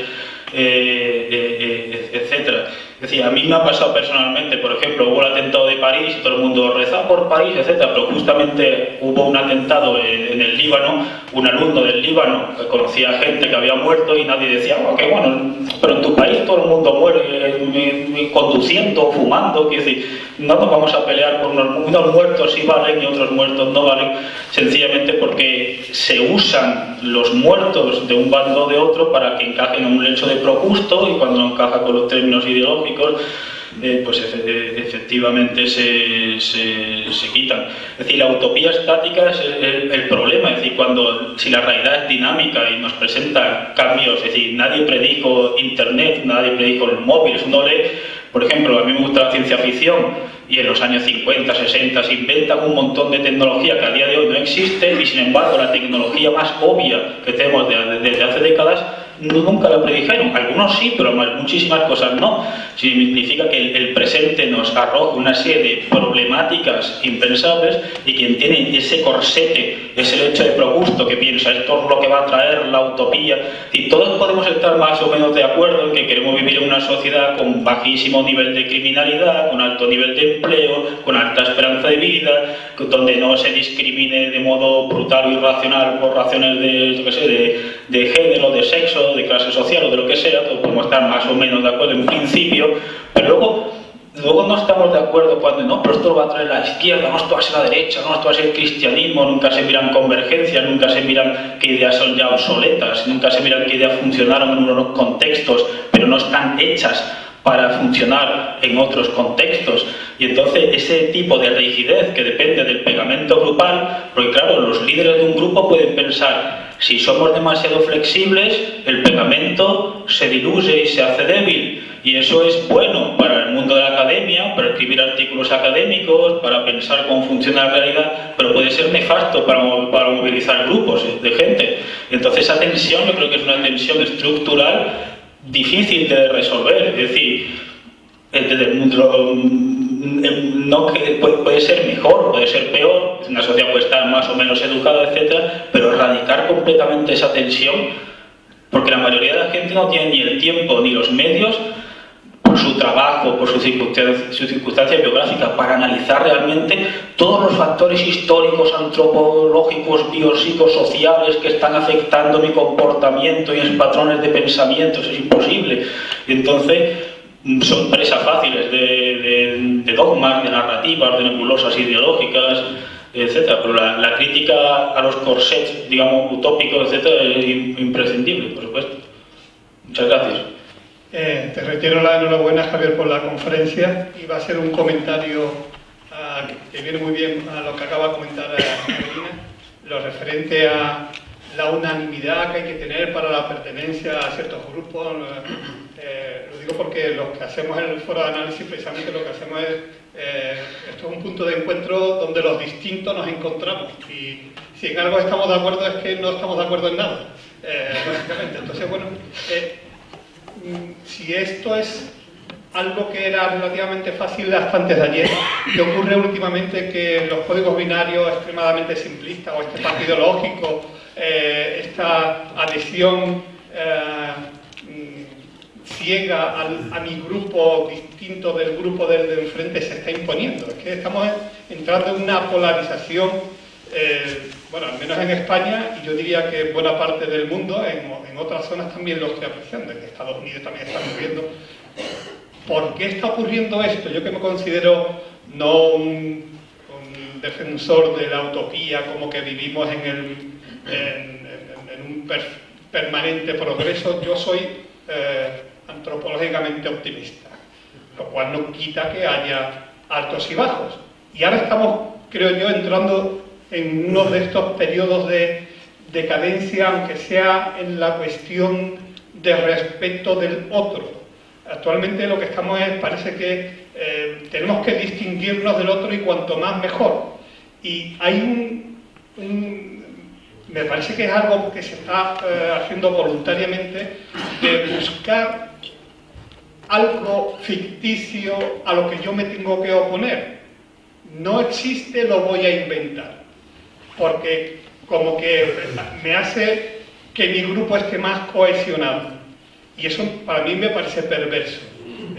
¿Hay alguna forma que tú veas que podemos salir de ahí? Es cuestión de tiempo, tendremos que esperar. ¿Y cómo salimos de esta dinámica? Bueno, es la pregunta clave. A ver, efectivamente, es decir, a veces tenemos rebrotes de sociedades más polarizadas o de menos polarizadas. Es decir, hay sociedades más polarizadas, por ejemplo, yo vengo de Japón, una sociedad escasamente polarizada políticamente. Es decir, hay gente radical, pero muy poca. Sin embargo, por ejemplo, en Estados Unidos está la gente tremendamente polarizada. Yo creo que cuando la sociedad, es decir, cuando hay gran descontento social, cuando hay una crisis, cuando hay, es decir, en ciertas coyunturas, determinados grupos de poder se pueden aprovechar de ese tipo de coyunturas para introducir o inocular narrativas más radicales. Así a mí me contaron, ¿no? Aquí en Tokio, por ejemplo, la Universidad de Tokio, había estudiantes muy radicales marxistas, pero radicales. Es decir, el capitalismo no es que tuviese cosas malas, es que era la encarnación del mal. Sin embargo, en los años 70, 80, etcétera, si la necesidad de un gobierno represor y demás, según se instauraron las clases medias y demás, y con una serie de mecanismos sociales que piensan que la unidad del pueblo después de la guerra prima más que esa polarización, esas ideologías radicales se fueron retrotrayendo. De modo que a día de hoy hay muchísimos menos. A mí personalmente mi problema o casi mi bendición y mi condena a la vez, es que en China doy clases tanto a chinos, digamos, continentales, nacionalizados allí, como a estudiantes internacionales que vienen de todo tipo de países, de Rusia, de Afganistán, de Corea, etc. Entonces tengo musulmanes, tengo ateos, tengo cristianos, tengo evangélicos, tengo católicos. Y entonces, claro, al principio, cuando hablo de estos temas, digo, esto va a acabar mal. Esto va a acabar como una sangría, que es como cuando era chico, cogí un montón de cangrejos de río, los puse en un cubo y al día siguiente fui y todos habían cortado las pinzas, había sido una carnicería completa. Lo que trato de enseñarles es decir, cuando ellos ven el peligro de una lógica binaria extremadamente simplista, por ejemplo, dobles estándares, cherry picking, es decir, ese tipo de falacias lógicas que puede ser, dice, oye, estás acusando a tus enemigos de los crímenes pero no ves tus crímenes. Como son gente joven, pues lo ven después de varios meses y dice, oye, pues quizá la religión de mis padres no tiene el monopolio de la verdad, tiene cosas buenas, pero tienen cosas obsoletas, tienen cosas que tienen que ser interpretadas y hay puntos de intersección con la ideología religiosa o no religiosa de mi nuevo novio, de mi nuevo amigo, porque yo soy el único persona del Tíbet, o soy la única persona de Mongolia, pero claro, es decir, hay una dinámica que es muy difícil darlo en otro tipo de problema, es decir, habría que criticar pues los principales fuentes culturales de difusión del maniqueísmo, de medios de comunicación, de un lado o de otro, a mí me da exactamente igual. Por ejemplo, Jeffrey Alexander, el profesor que ha creado el trauma cultural junto con Ayerman, dice, yo soy de centro izquierda, pero la prensa conservadora, buena prensa conservadora es necesaria, porque los monopolios ideológicos no son buenos, si no nos podemos radicalizar nosotros, podemos acabar cayendo en un radicalismo, pero lo que ocurre en la academia es una cosa distinta, es decir, que lo que nosotros hagamos tiene un eco escasísimo comparado con medios de comunicación que movilizan a millones de personas. Y entonces pues harían falta, no sé, menos telebasura. El programa más visto por ello, La Isla de las Tentaciones o algo así. Es un termómetro de la democracia española actual. Es decir, porque los programas más vistos no son debates de literatura, o de filosofía o de ciencias, etcétera, sino ese tipo de cosas. Hola. Yo te quería preguntar por el fenómeno de la globalización. O sea, desde el punto de vista de la globalización, ¿habría un reduccionismo o un aumento de las intersecciones socioculturales y de las variables que entran en juego entre las personas a la hora de relacionarse, ¿no? Porque, claro, hay países que son hegemónicos en el mundo y de alguna manera imponen su visión a los demás, ¿no? Entonces, en tu opinión, ¿tú crees que hay un reduccionismo a esa dicotomía apocalipsis-utopía? Y desde un punto de vista concreto a un contenido concreto, ¿o hay un aumento de las intersecciones y de las variables? También una pregunta tremendamente interesante. Tendríamos que ver el principio que entendemos por globalización, en el sentido de que la globalización es un proyecto que supuestamente no está acabado, que se dará en el futuro. Hacia a día de hoy las naciones-estados también siguen teniendo un poder gigantesco, es decir, hay una circulación de ideas casi impensable en otros tiempos. Por ejemplo, en China mis alumnos vamos a ver la última película de los Vengadores, pero están viendo, es decir, están totalmente influenciados casi en el mismo día instantáneamente por cosas que ocurren en Estados Unidos, etcétera, pero a la vez hay unas relaciones totalmente asimétricas. Hay gente que tiene más poder para transmitir, digamos, esos medios de producción simbólica, para transmitir narrativas más que otras. Es decir, a día de hoy, por ejemplo, hay una tendencia de lo que se cuece en los departamentos de las principales universidades americanas acaba llegando a casi todas las universidades del mundo.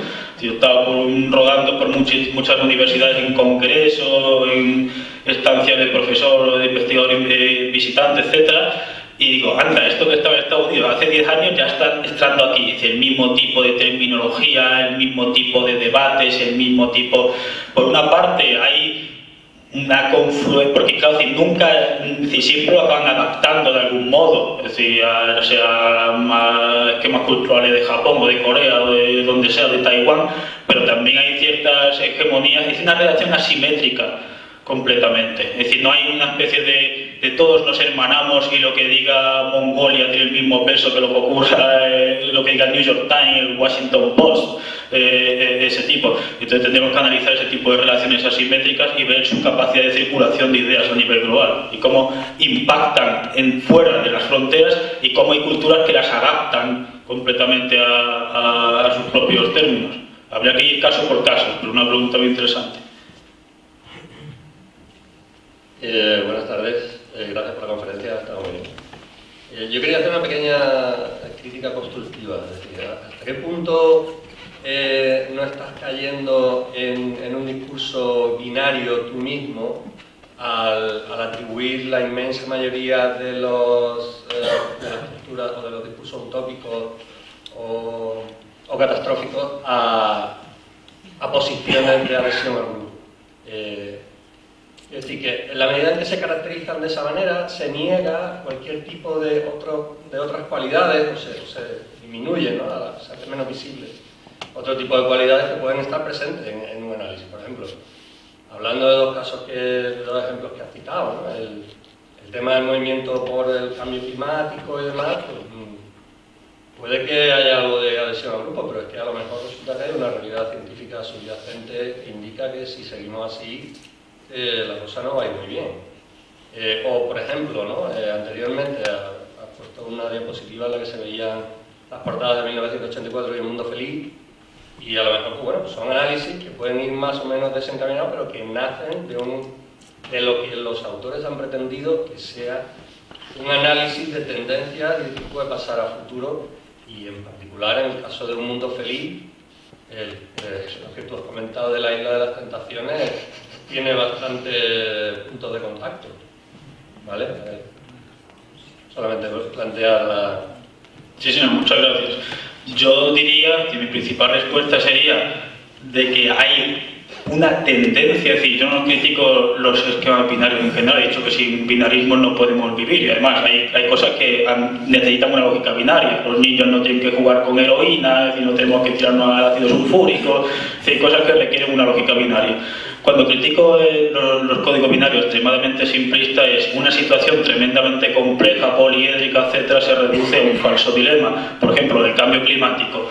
Es decir, a día de hoy hay gente que dice cosas que los propios climatólogos, que nos advierten del peligro, no dicen que la humanidad esté a punto de perecer, o que, es decir, exageran sin necesidad de quitarle hierro al problema. Hay gente que dice, no, es que esto es lo principal. Es decir, a día de hoy es evidente, por ejemplo, que las emisiones de carbón, etcétera, contaminación, yo eso lo he visto en Pekín, ha asesinado incontablemente más gente que otro tipo de contaminación, y sin embargo tiene menos impacto cultural. Por ejemplo, es decir, en ciudades donde la gente va con escafandras y con máscaras, y tiene menos impacto cultural. ¿Por qué? Es decir, ese tipo de... decir, o la propia Greta, etcétera, muchas veces parece que nos quedan poco tiempo. Es decir, los climatólogos dicen, sí, esto es un problema, pero no están diciendo que la humanidad realmente le quede. Es decir, que siempre, si dices, esto es un problema grave, pero tampoco es tan apocalípticamente grave, se tiende a que el pegamiento grupal diga, bueno, pues no voy a abandonar todo por ahí con una pan, pero si dice, oye, que esto es gravísimo lo que está sucediendo. Es decir, entonces ahí pueden movilizar a la gente. No estoy diciendo que sea el único mecanismo de movilizaciones, sino que para nosotros las ideas no son emocionalmente neutras.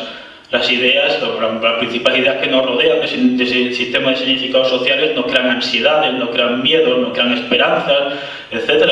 Y entonces ese tipo de distorsión emocional, unido a que hay tendencias, es decir, no siempre ocurre, evidentemente, es decir, no estoy diciendo que cada grupo sea una especie de secta, no sé, tribal, etc., sino que hay esa tendencia o ese peligro constante, y de que por tanto hay que tener cuidado para decir, oye, cuando por ejemplo, alguien me dice, Steve Pinker, que nos encaminamos hacia el progreso global, quizá hay variables, factores que está ninguneando.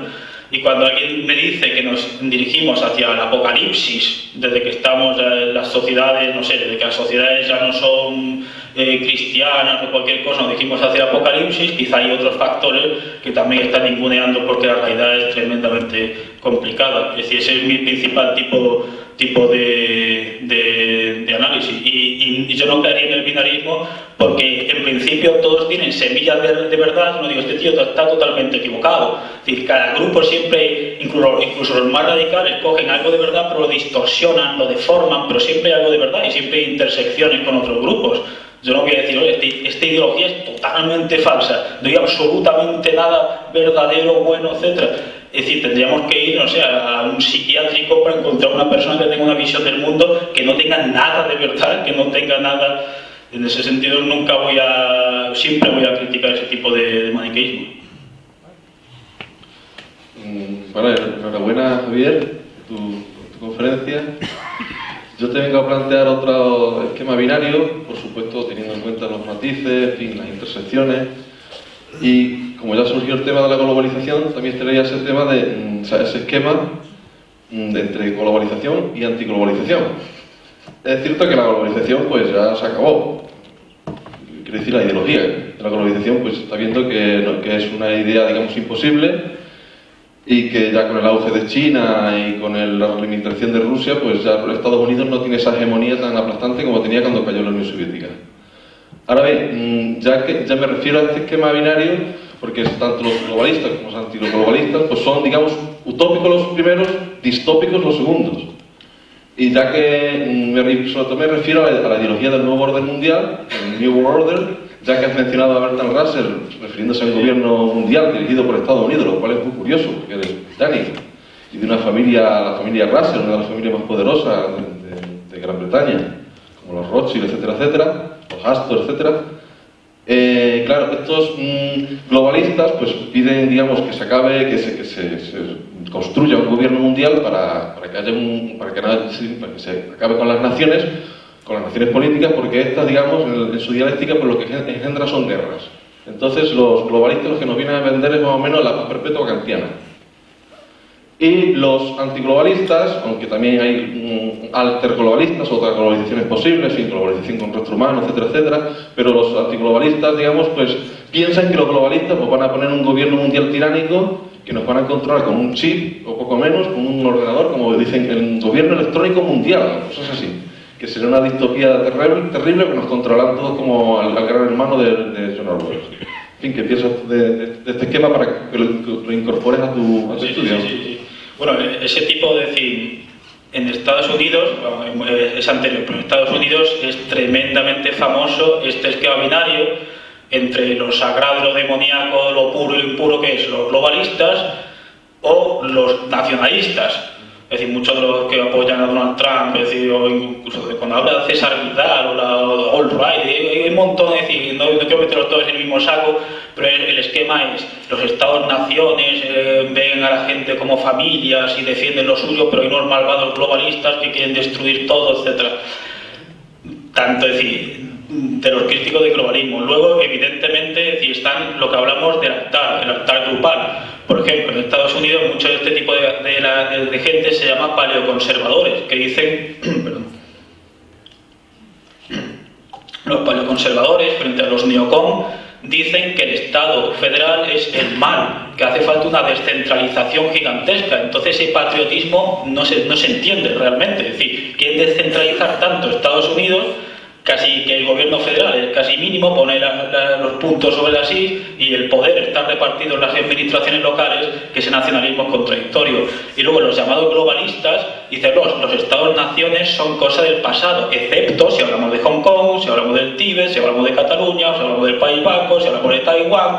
Ahí entramos ya en naciones cuánticas. Hombre, estas sí, si son naciones pequeñitas sí, naciones grandes no, pero ¿y cómo va la cosa? Y Taiwán, bueno, es decir, que todo el mundo al final del día tiene que pasar por caja de las contradicciones lógicas, es decir, ese altar grupal del que hablaba, de la regla de la lógica que está dispuesto a sacrificar. A mí me gusta escuchar unos y otros y los uso, por ejemplo, en mis clases doy pensamiento crítico porque le doy a los alumnos las principales falacias lógicas que existen, del hombre de paja, de la pendiente resbaladiza, del cherry picking, etcétera, etcétera, y le pongo, digo, ¿esto qué es? Y ya los alumnos después de un par de meses lo calcan todo.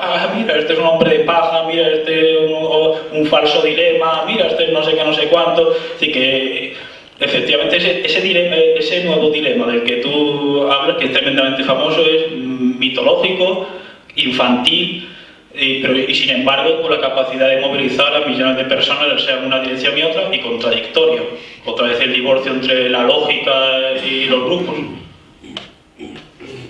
Muchas gracias, Javier. Yo dos cositas. La primera, que si todos fueran como tus alumnos, una sociedad de Sócrates, digamos, sería imposible. O sea que el binarismo este, aunque sea falso, tiene un funcionalismo Sí, y por hecho supuesto. biológico, sociológico, etcétera, etcétera. Con lo cual, cuidado. Esto no lo subáis a YouTube porque si no... Y luego la otra cosa... Todo lo que he dicho es falso. Falso. La otra cosa que has dicho, y tiene que ver con lo del cambio climático, has hablado de la mordaza de la realidad. Entonces, para que tu charla no lleve al escepticismo radical y a que todos nos caigamos en la apatía, digamos, te quiero preguntar por un tercer componente de tu título del que has hablado un poquito menos: mitología, filosofía y ciencia. Claro, nos has puesto como ejemplo de ciencia la sociología, donde yo voy es: ¿se salvarían las ciencias de esta tendencia a los binarismos extremos y falsos? ¿O incluso estas estructuras mitológicas ancestrales operan en las ciencias, digamos, más duras, de algún tipo de modo? ¿O son ellas las que describen neutralmente esa mordaza de la realidad y por lo tanto lo que tiene que hacer el ciudadano consciente es citar datos y cifras y ceñirse a lo que dice la ciencia cuantitativa, digamos? Preguntas muy interesantes. Respecto al funcionalismo del binarismo, por supuesto, pero claro, es decir, una sociedad donde no haya un mínimo porcentaje de gente educada en unas capacidades de pensamiento crítico tiende a problemas graves. Una sociedad donde todos fuesen pensadores críticos, en principio es imposible. Es decir, no le puedes pedir a, no sé, a alguien que está trabajando 10 horas en un sector totalmente distinto que luego esté estudiando todos los mecanismos psicosociales, etcétera, etcétera. Si todo el mundo estudiase filosofía, es decir, por ejemplo, el imperativo categórico kantiano nunca me hizo mucha gracia. Si todo el mundo estudiase filosofía, es decir, la sociedad colapsaría. Entonces, de algún modo, es decir, el pegamento grupal que es necesario tanto en la familia como en distintos estratos sociales, en el gobierno, tiene un funcionalismo, pero cuando llega a unos extremos excesivos, pues siempre es necesario que desde otras perspectivas se critica. No os voy a decir que haya un equilibrio perfecto, pero si una sociedad de Sócrates es imposible, una sociedad sin Sócrates es peligrosa, tremendamente peligrosa. Respecto del escepticismo, no, yo no soy escéptico, es decir, critiqué el trilema, falso trilema que yo decía, entre lo que se llama una constante férrea. Constante férrea significa que siempre estamos igual de mal. Y digo, no siempre estamos igual de mal. Entonces, evidentemente, es decir, la mordaza de la realidad tiene sentido. Es decir, quien demoniza el capitalismo en general, que es una abstracción, un lisologismo que decía Gustavo Bueno, pues tiene que enfrentarse con todo dato de esperanza de vida, de pobreza, etcétera, etcétera. Aunque el capitalismo es una abstracción gigantesca, pero esa esta-nación que de algún modo u otro funciona con el capitalismo, sea mercantil, financiero, lo que sea, si lo demonizan, tiene que enfrentarse a estos datos. Quien lo santifica tiene que enfrentarse al colonialismo depredador, a las factorías, a financiar dictaduras, a guerras en el Congo, etc. Es decir, que yo evidentemente diría que las ciencias duras suministran datos suficientes que siempre tienen que estar interpretados para, de algún modo, decir, ya está la mordaza de la realidad, pero que los propios científicos no están exentos. Es decir, las ciencias tienen no solo una capa basal, sino una capa conjuntiva, metodológica, etcétera, y entonces hay presupuestos. Por ejemplo, Merton, Parsons y demás hablaban de cómo determinadas ideas cristianas protestantes están influyendo en los científicos. Es decir, los científicos son seres de carne y hueso, y entonces haría falta una filosofía de la ciencia que sepa identificar los cursos más rigurosos de la ciencia de los cursos más hipotéticos, de lo que son metodologías ideológicas o nebulosas que el científico de algún modo necesita para operar, porque es alguien encarnado en un grupo, pero que no es exactamente lo mismo, no tiene exactamente el mismo rigor científico. Es decir, determinar la mordaza de la realidad, yo creo que es posible. Decir, oye, que esto no es un relativismo, es decir, que esto es real, es decir, esto está dando cáncer de verdad, o esto nos vamos a morir de ver si seguimos así, o esto tiene mercurio, o lo que sea, frente al escepticismo de interpretaciones. Por eso he criticado tanto el positivismo como el construccionismo social radical. Gracias.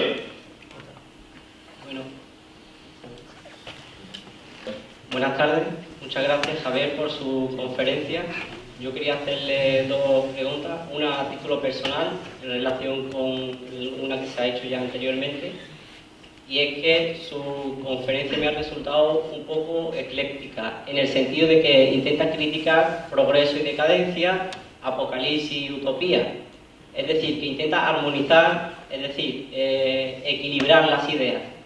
Y otra, por otro lado, si la idea del materialismo filosófico, los estromas culturales, la idea de Stroman tiene algo que ver con esto de los traumas culturales, aglutinamiento social y demás. Muchas gracias. Bueno, ecléctica, ¿en qué sentido? Quiero decir, yo lo que trato de criticar son los extremos ideológicos, es decir, las tendencias. No todo el mundo tiene una visión apocalíptica, utópica, etcétera, pero en el siglo XX y XXI, por los motivos socioculturales históricos que sean, se han creado ese tipo de narrativas. Ese tipo de narrativas pueden ser a veces más fuertes, a veces pueden estar más disueltas, pero juegan un papel gigantesco. Yo las critico, no las critico ni desde el relativismo ni desde el escepticismo, por eso recalcaba que no me adhería a ningún pacto ideológico político, porque pienso que no hay ningún tipo de recetas económico-políticas que siempre vayan a funcionar en todo tipo de contexto y lugar. Alguien puede decir, bueno, pero eso no está... Entonces ¿qué eres? Pues soy dependiendo de la circunstancia. Es decir, entiendo que pueda decepcionar a gente que piensa, joder, pero entonces ¿qué hacemos? Entonces, ¿qué hacemos? Por eso dije, creo que todos podemos estar más o menos de acuerdo en que deberíamos dirigir una sociedad con bajísimos índices de crimen y con alta alfabetización y empleo, etc. Es decir, una serie de factores que más o menos la mayoría de gente podemos estar de acuerdo. Es decir, oiga, esto es mejor que esto. Sin embargo, para llegar a esto, es decir, bajo niveles de criminalidad, a veces hay que hacer una serie de medidas y en este contexto geopolítico, técnico, etcétera, hay que hacer otro tipo de medidas. En ese sentido soy más flexible.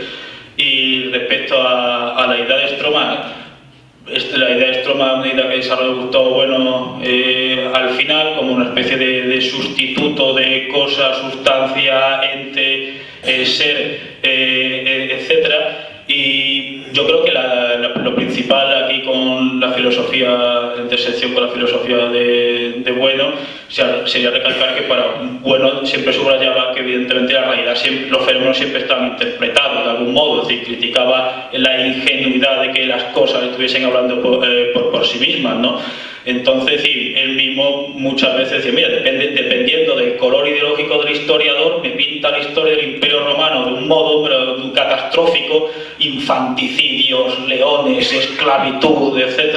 Y otro, el arte, la poesía, la arquitectura, etc. Entonces, me acuerdo que él personalmente se reía de ese tipo de cosas y de algún modo yo creo que podría haber absorbido la idea de trauma cultural. Hola, ¿qué tal? Bueno, muchísimas gracias, ha sido una charla muy estimulante y especialmente te quiero agradecer que ha sido muy clara y muy bien presentada, lo cual hace que invite precisamente a este coloquio. Como tengo las tres conclusiones de la charla enfrente, estoy muy de acuerdo con las dos últimas, no tanto con la primera. Con la última estoy muy de acuerdo porque creo que es una idea de sentido común, es decir, crítica de los códigos binarios extremadamente simplista es como crítica del deseo para una persona que está en plenas facultades mentales, crítica del deseo de querer morirse. Es una idea como muy de sentido común. Nadie llega a criticar códigos binarios extremadamente simplistas porque los que atribuyen o sostienen este tipo de ideas no consideran que su idea sea extremadamente simplista.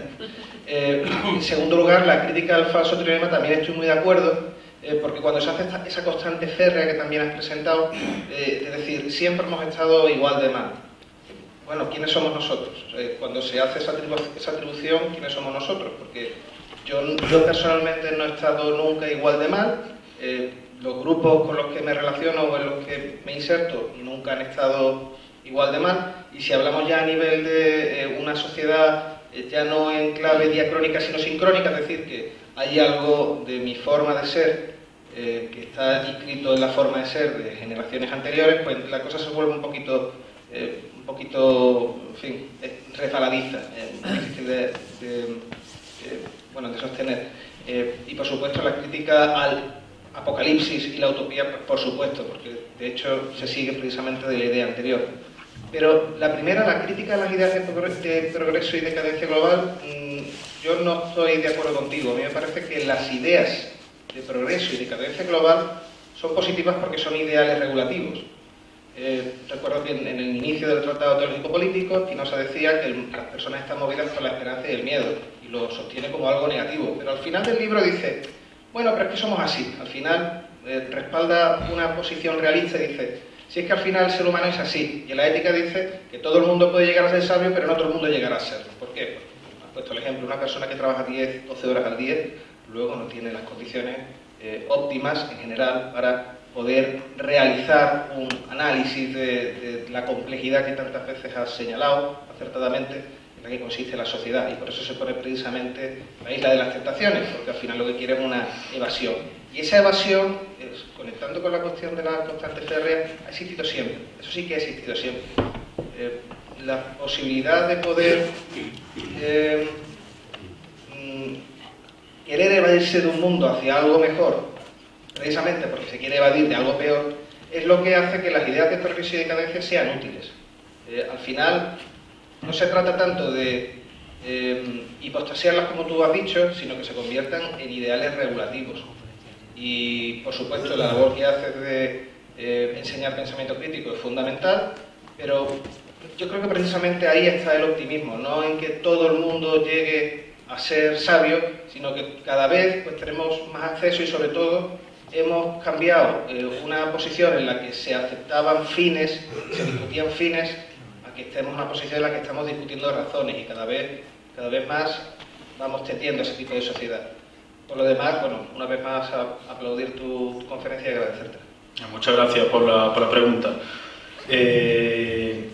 Yo diría, efectivamente, cuando decíamos hemos estado, y ese nosotros, porque decir, la humanidad como sujeto unitario, bloque monolítico, no existe. Es decir, propio Latour dice, no, Antropos está dividido, Gustavo, bueno, por supuesto, lo dijo muchas veces. Es decir, la humanidad está fragmentada en distintas esferas políticas, las esferas civiles dentro de las esferas políticas están fragmentadas entre el norte y el sur, el campo, la ciudad, clase social, el género, etcétera, etcétera. Entonces siempre ese plural majestático siempre es tramposo. Yo creo que efectivamente, es decir, la idea de progreso o decadencia como ideales regulativos cumplen un papel fundamental. El problema es cuando se habla de a una escala global, tienen el peligro, por ejemplo, del progreso global, de ningunear las cosas, digamos, malas que han ido pasando, que por ejemplo que hace Morgan, los antropólogos evolucionistas o los ideólogos del colonialismo británico, francés. Es decir, solamente subrayando lo bueno, construcción de infraestructura, alfabetización, etcétera, para que encajase con su lecho de Procusto del progreso global real, es decir, no como un ideal, sino como algo real, tenían que decir esclavitud, muerte, etcétera, eso hay que ningunearlo, ponerlo debajo de la alfombra. Y al revés, la decadencia global, ya sea, no sé, de los filósofos más nihilistas o de quien sea, por ejemplo Heidegger, etcétera, tenía que meter debajo de la alfombra todos los progresos a nivel, de nuevo, de esperanza de vida, de alfabetización, de derechos de la mujer, un montón de cosas que no encajan con el hecho de Procusto, es decir, vivimos en la oscuridad de la noche, de los tiempos. En ese sentido, cuando la idea de progreso o decadencia global funciona como un lecho de Procusto, que piensan que todos los cursos de progreso se armonizan entre sí, o los de decadencia se armonizan entre sí, cuando a veces lo que es un progreso en una cosa es una decadencia en otra, de nuevo, no que caigamos en una constante férrea, es decir, estamos ahora mismo mejor que hace 100 años, etcétera, pero siempre hay esa tendencia de la falta de armonía, es decir, ese conjunto de discontinuidades que dicen, no, estamos progresando económicamente, bueno, pero es que ahora los ancianos se mueren solos porque vivimos en ciudades alejadas, bueno, pero ahora venimos, ¿no? Pero ahora la deuda pública, ¿no? Pero ahora la tecnología, ahora hay cámaras por todos lados, ¿no? Pero, es decir, en ese sentido, la idea del progreso de decadencia global tiene el peligro de cegar de algún modo lo bueno que ha ido ocurriendo, vamos a decirlo así, según determinados parámetros, no en el sentido absoluto, para los degeneracionistas, y lo malo que ha ido ocurriendo para los progresistas más globales. En ese sentido es la idea como yo lo quiero criticar.